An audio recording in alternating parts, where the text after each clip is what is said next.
Prime Minister calls for concerted multilateral efforts to resolve conflicts. Pelangai by-election begins today.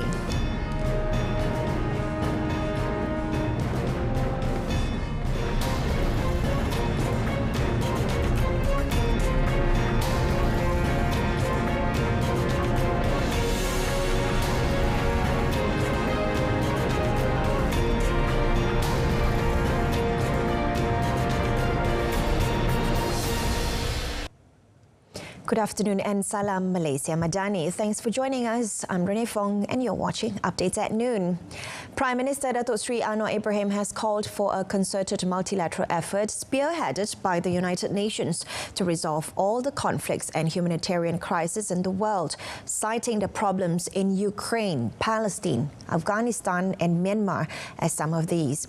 He said the world is deeply polarized where major power rivalry unfolds with consequences that would negatively impact nations, especially the smaller ones in regions of conflict. Illegal settlements being built. Citing the Ukraine-Russia conflict, Datuk Seri Anwar said it underscores the imperative to make peace and settle differences amicably through negotiations. We cannot choose our neighbors, but we can choose to live in peace with them. And peace cannot happen without the cessation of hostilities by all parties. It is imperative for all parties to return to dialogue and resolve their differences through the negotiation table. The Prime Minister said the world needs to find a solution to the conflict fast, as the extent of the Ukraine conflict has radiated throughout the whole world, with food prices skyrocketing and leading to shortages in hunger, further malnutrition and despair. Datuk Seri Anwar said this when delivering Malaysia's national statement at the 78th session of the United Nations General Assembly, UNGA, at the United Nations headquarters last night. Another conflict that continues to haunt the international community is Palestine, where the politics of dispossession continues with a vengeance. There is also flagrant hypocrisy in dealing with the issue of Palestine. The international community must speak up against the atrocities committed towards the Palestinians, even as they so vehemently speak out against human rights violations, injustice and abusive regimes. On Afghanistan, Datuk Seri Anwar said Malaysia is committed to continuing its existing people-to-people relations with Afghanistan, including through the provision of humanitarian aid, but called on the authorities there to reverse their exclusionary and discriminatory policies against women and girls. On another note, Datuk Seri Anwar said Quran burnings that have taken place in several countries are nothing but clear Islamophobic acts intended to incite hatred. He said inaction in the face of such blatant provocation to a religion is simply irresponsible and sends a dangerous message to humanity. This is manifested in an alarming trend of hatred, intolerance and acts of violence against Muslims and their sanctities. We are appalled by the legitimization of these acts under the feeble defense of human rights. Quran burnings are nothing but a clear Islamophobic act intended to incite hatred. The Prime Minister said the world must embody the values of acceptance, tolerance and mutual respect, as well as promote intercultural, inter-civilization and inter-religious understanding and cooperation.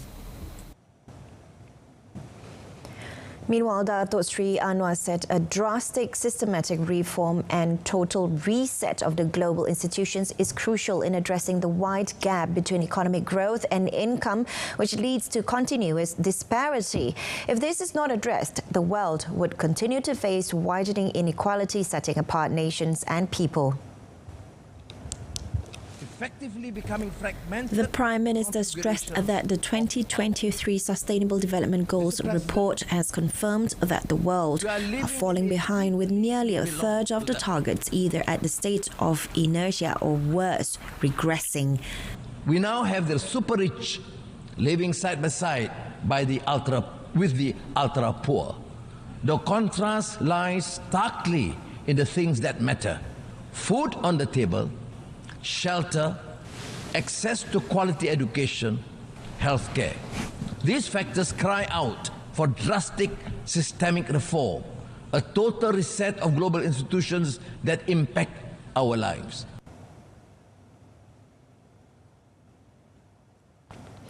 Touching on climate change, Datuk Seri Anwar urged the developed countries to fulfill their commitment of mobilizing $100 billion a year to support climate ambition endeavors of developing countries, while recognizing that trillions of dollars per annum will be needed in the near future. I have great pleasure. He said scientists have confirmed that the world has just experienced its hottest summer in history. To address the Assembly. Even Malaysia is seeing an increase in adverse impacts of climate change, with increasing temperature, rising sea levels, intensified monsoons, and erratic weather patterns disrupting livelihood and degrading local ecosystems. As such, we have not a moment to lose. Datuk Seri Anwar, who is also the finance minister, said Malaysia is doing its part by developing low carbon and renewable energy roadmaps to implement mitigating and adaptation strategies. In a separate event, the Prime Minister became the first foreign leader to be given the honour of delivering a Friday prayer sermon at the Islamic Cultural Centre of New York, ICCNY, which is the first mosque opened in New York City. In his sermon delivered in front of over 800 congregations, Datuk Seri Anwar shared Malaysia's experience in managing a multiracial and multi-religious society. He also took the opportunity to explain the Malaysia Madani concept that he introduced in Malaysia as the threat of Islamophobia worldwide. The centre's Imam Sa'ad Jalloh said it was a historic moment for the centre to receive Datuk Seri Anwar and his entourage, as he's the first leader to visit the mosque. Datuk Seri Anwar was also given the opportunity to lead the shahadah of a man known as Andrew Vinaus, who embraced Islam after the Friday prayer. The Pelangai State by-election kicks off today with nominations of candidates taking place at Dewan Orang Ramai Felda Kemasul Bentong, which opened at 9 a.m. The by-election on 7 October will see a three-cornered fight involving Barisan Nasional, Perikatan Nasional and independent candidates. They are Bentong UMNO Division Committee member Dato' Amizar Abu Adam from BN, Bentong past Deputy President Kasim Samad PN, and Hasli Helmi DM Zohamri, the independent candidate using the car symbol.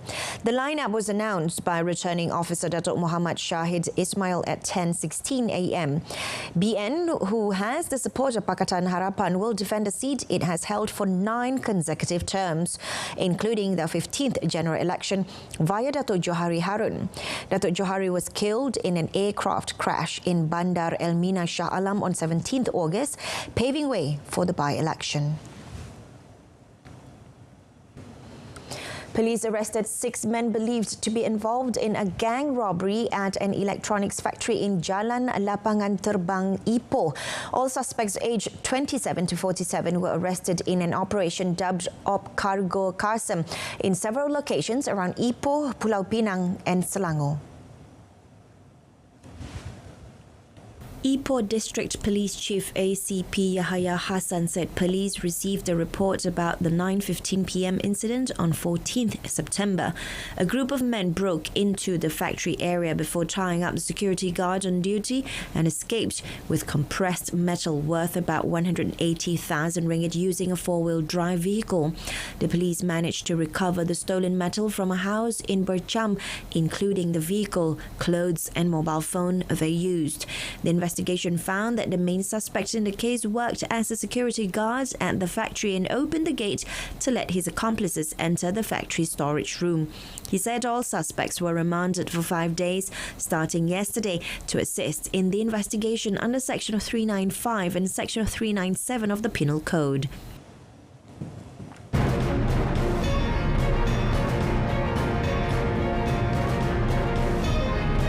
Israel strikes Gaza after new border protests. That and more coming up in the foreign segment.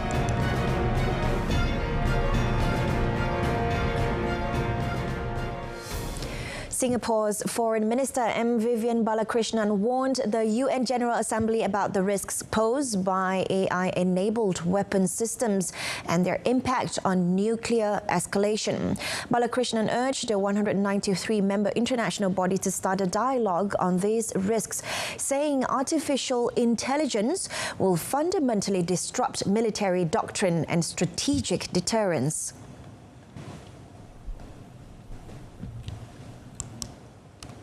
For example, the speed at which AI-enabled weapon systems can be almost instantaneously deployed and triggered will dramatically reduce decision times for our leaders. And there will be many occasions when humans may not even be in the firing loop, but we will be on the firing line. This would inevitably heighten the risk of unintended conflicts or the escalation of conflicts. The Singaporean diplomat also addressed the Russia-Ukraine conflict and called it a full frontal assault on the UN Charter and a flagrant violation of international law. The 78th session of the UN General Assembly is scheduled until 26 September in New York. So we must start an inclusive global dialogue, and we must start. The Israeli military have hit 3 Hamas targets in Gaza Friday after new protests along the border sparked clashes in which health officials said 28 Palestinians were wounded. In Friday's strikes, an Israeli drone hit 2 Hamas positions, while a tank struck a third. According to Health Ministry figures, the latest casualties on the Palestinian side take the number wounded in the protests so far to 88. 1 protester has been killed by Israeli fire, while 5 died in an explosion that witnesses said may have been the result of the premature explosion of a hand grenade. The violence in Gaza follows an Israeli announcement late on Sunday that it would keep the area's border crossing closed. Thousands of Palestinian workers from Gaza have been prevented from entering Israel by the closure, which an Israeli NGO, Gisha, condemned as collective punishment. 8 burial bundles, some 800 years old, 6 of them children, were unearthed by archaeologists in Peru during the installation of gas pipes in a neighborhood of the country's capital. The remains, along with a number of ceramic artifacts, were found 2 weeks ago when workers from the gas company Kalida were excavating in the Caraballo district, located north of the city of Lima. An archaeologist hired by Kalida, Jesus Bahamonde Scriber, indicated that the remains were located about 100 meters from a discovery made a year ago when 38 tombs were found, 22 of which belonged to infants. The remains would be between 1,100 and 800 years old and are related to the Yakima society and to the Kankay culture, a pre-Inca society that settles in the north of the country. Durante este momento debe haber sucedido algún tipo de actividad social o que generó alguna suerte de estrés, tal vez alimenticio, el cual generó que supere la tasa de mortandad de niños y por eso es que encontramos más entierros de infantes y de niños en estos cementerios, ¿no? Discoveries at construction sites are common in Peru, which is home to dozens of pre-Hispanic cultures along the country's coast and in the Andes. Striking film and television writers were hopeful on Friday that a deal might be close to end a month-long stalemate over pay and the use of artificial intelligence as talks continued for a third straight day. Negotiators for Hollywood's major studios and striking writers negotiated for more than 10 hours on Thursday but failed to reach an agreement. Producer and WGA member Al Saptian, walking a picket line outside Netflix on Friday afternoon, said he wanted to get back to work, but only under a fair contract. We've been out here a long time. We don't want to fold for a less than fair and good contract for the writers. The reason we went on strike are for many, many reasons, and those reasons need to be addressed. And we need to meet somewhere fairly in the middle. And so, yes, I do hope that I can get back to work and that it's over soon, but only with a fair contract. So I believe that the deal that we're working on right now is incredibly important for the longevity of not just the Writers Guild, but the entire entertainment industry. And my hope is that we'll be able to come to a deal very, very soon and find something that's going to ensure my ability and my friends' ability to do this for decades to come. Roughly 11,500 WGA members walked off the job in May, angered by how working hours have changed in the streaming TV era.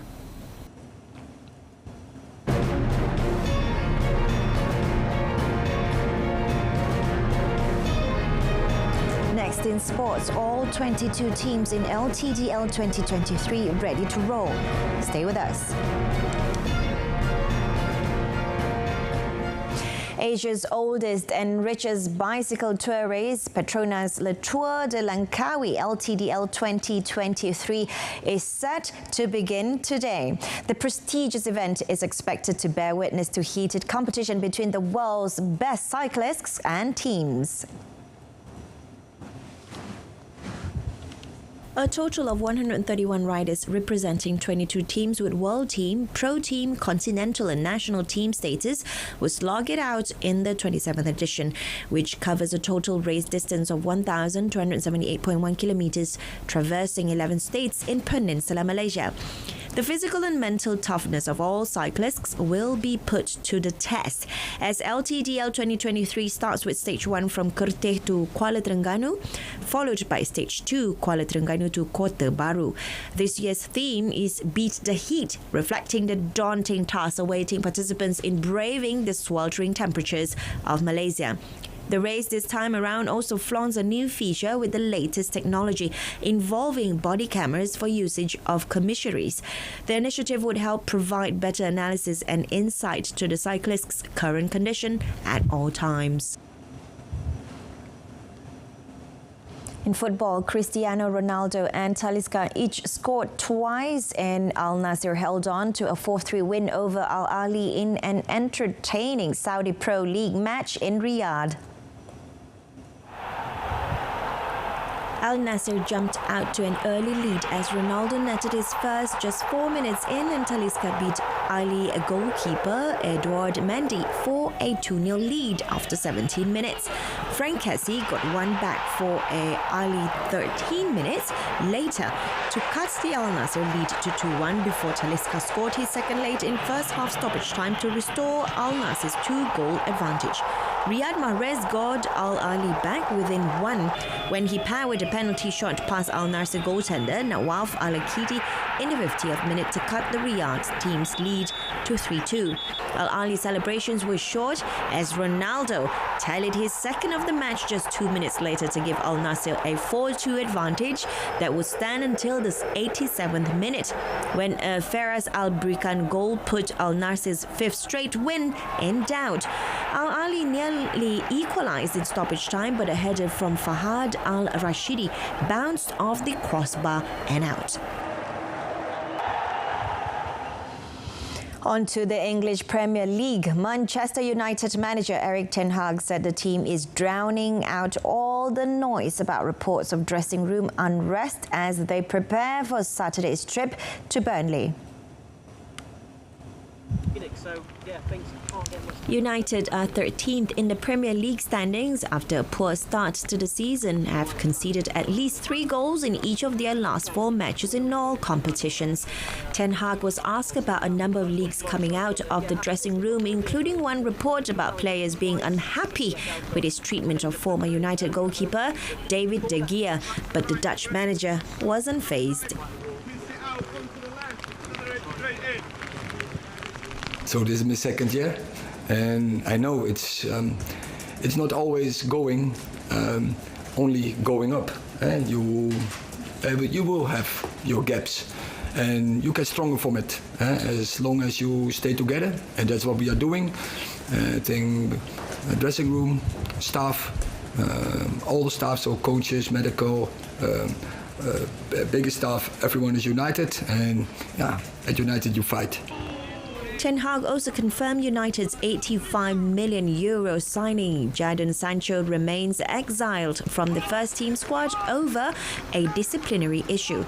Ten Hag said Harry Maguire, Rafael Varane, Soufiane Amrabat and Mason Mount would be assessed in training as they return from injuries before taking a call on their involvement. In tennis, top seed Karen Khachanov claimed a first tour victory since June on Friday, defeating Australian qualifier Alex Bolt 6-4, 6-4 in the second round of the Zhuhai Championships. The result was Khachanov's first tour-level win since returning from a back injury sustained during his French Open quarter-final loss to Novak Djokovic, having suffered a first-round US Open exit in his first match back last month. The 27-year-old, however, showed no sign of it during the match as he looked sharp at the Chinese ATP 250 hardcourt event, saying all 10 break points he faced to advance after 1 hour and 15 minutes. Khachanov, who lost in the first round at the US Open on his return to tour last month, has tasted success in China before, lifting his maiden tour-level trophy in Chengdu in 2016. Awaiting Khachanov in the quarters of the 250 event is 6th seed American Mackenzie McDonald, who fought back against Belgium's Kimmer Kopjans to win his second round match 4-6, 6-3 and 6-2. As famous people say, you have to know the past to understand the present, and the best way of journey through time is appreciating the beauty of the ancient ruins. Let's take a look at these historical and heritage sites from the world around us.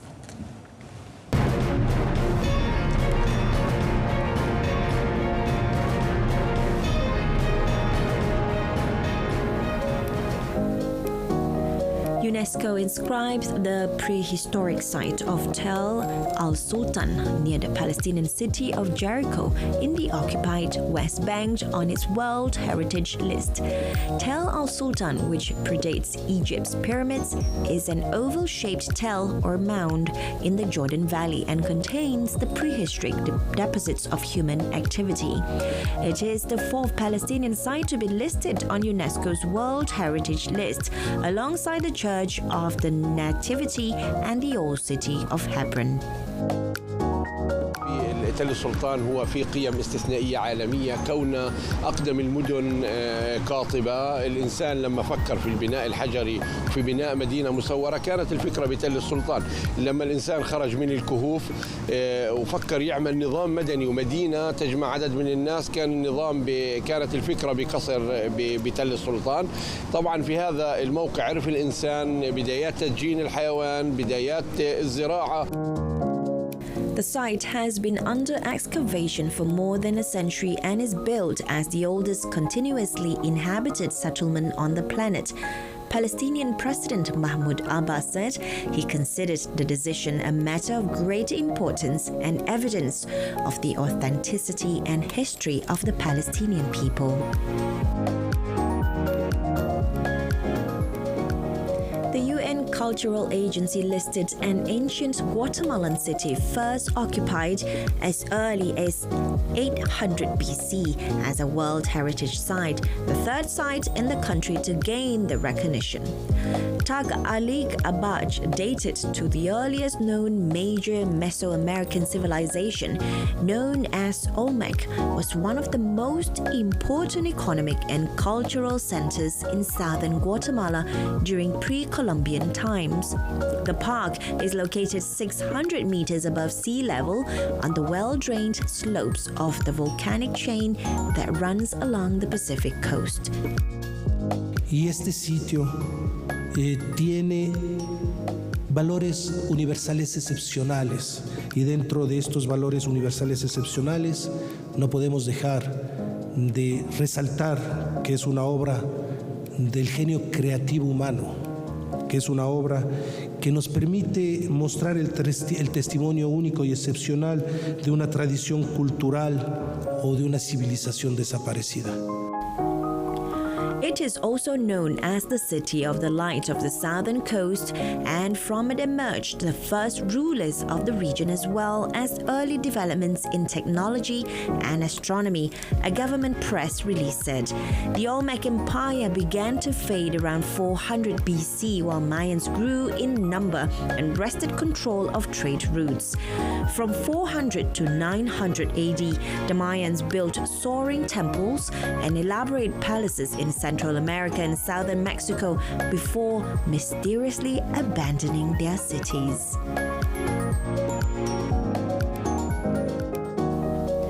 Thailand's ancient ruined town of Siteb, a 1,500-year-old complex of temples, monasteries and other buildings, was added to UNESCO's World Heritage List.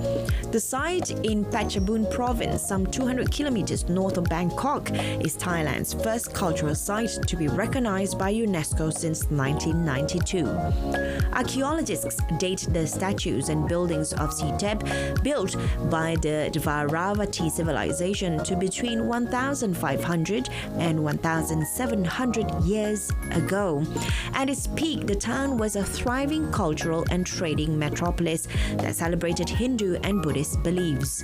But Chulalongkorn University history and heritage lecturer Pacha Panomvan said the site was completely unprepared for a sudden spike in visitor numbers. She's worried about undiscovered sites and looting of artifacts, which could fetch higher prices on the black market because of the heritage listing.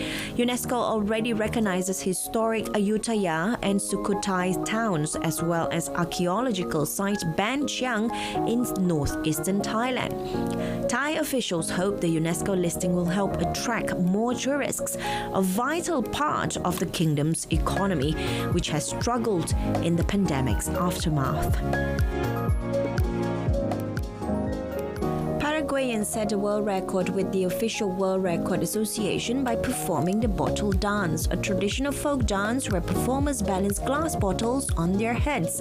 On the occasion of the first edition of the National Day of the Bottle Women, 580 dancers balanced 2,200 bottles on their heads at the same time at Bicentennial Park in Asuncion.